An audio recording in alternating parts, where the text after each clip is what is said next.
Ang mga Igorot ay isang pangkat etniko sa Pilipinas. Matatagpuan sila sa Cordillera Administrative Region sa hilaga ng bansa. Mayroong 6 na lalawigan sa Cordillera Administrative Region. Ang Benguet at Mountain Province lamang ang mga lalawigan na nagmamalaking sila ay Igorot. Ang mga Igorot ay kilala sa kanilang pagiging masipag, matatag at tapat sa kanilang pinagmulan. Mga ugaling hindi basta-basta hinahayaang makuha ng iba ang kanilang mga namana o nakuhang mga kayamanan. Mayaman sila sa kultura at paniniwala. Hanggang sa ngayon, sa ibang lalawigan ay naisasagawa pa din ito. Si Jeric Sigmaton o si Carrotman ay isa sa halimbawa ng mga Igorot dito sa Pilipinas. Ang kultura at tradisyon ng mga Igorot ay popular dahil sa kanilang mga kasuotan ng bahag, pamumuhay sa pamamagitan ng mga root crops, at sa maraming dasal para sa pag-aasawa, paglalakbay at pagsasaka. Pamilyar tayo sa kanilang pananamit. Sa kanilang kasuotan, ang mga babae ay nagsusuot ng mga makukulay na patadyong o mahahabang palda. Nagsusuot din ang mga babae ng kwintas at palayok sa ulo.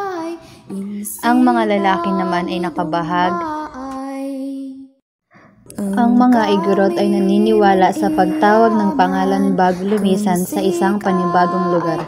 Tinatawag ng mga katutubo ang kanilang anino. Maari daw kasing maiwang naglalakbay ang anino o kaluluwa na hiwalay sa katawan nito. Kapag nagkaganon, ang katawan ay may iwang sakitin at tulala. Mahahalaga sa kanila ang mga may tato sa katawan. Yamang may sinisimbolo ito sa katapangan at reputasyon ng isa sa kanilang lipunan. Sila ay maingat sa pagpili ng makabagong mga pananamit. Yamang pinalaki silang higit na mahalin ang kanilang kostumbre. Ang mga Igorot ay nagsasagawa ng mga ritual. Ang kanyaw ay isang ritual na ginagawa sa isang pagtitipon. Madaming pagkakaiba-iba sa bawat lupain, sa bawat angkan. Ito ay ginagawa para sa mga masasayang selebrasyon gaya ng masidhing pag-aani, pasasalamat sa pagkakagamot at iba pa. Ngunit hindi dito nagtatapos ang gamit nito. Maaari din itong gawin sa mga nakakalungkot na pangyayari, gaya ng paglalamay. Wika, Bantok Tribes. Sila ay nagsasalita ng mga wikang Bantok. Isnag Tribes. Sila ay nagsasalita ng wikang Isnag. Kalinga Tribes.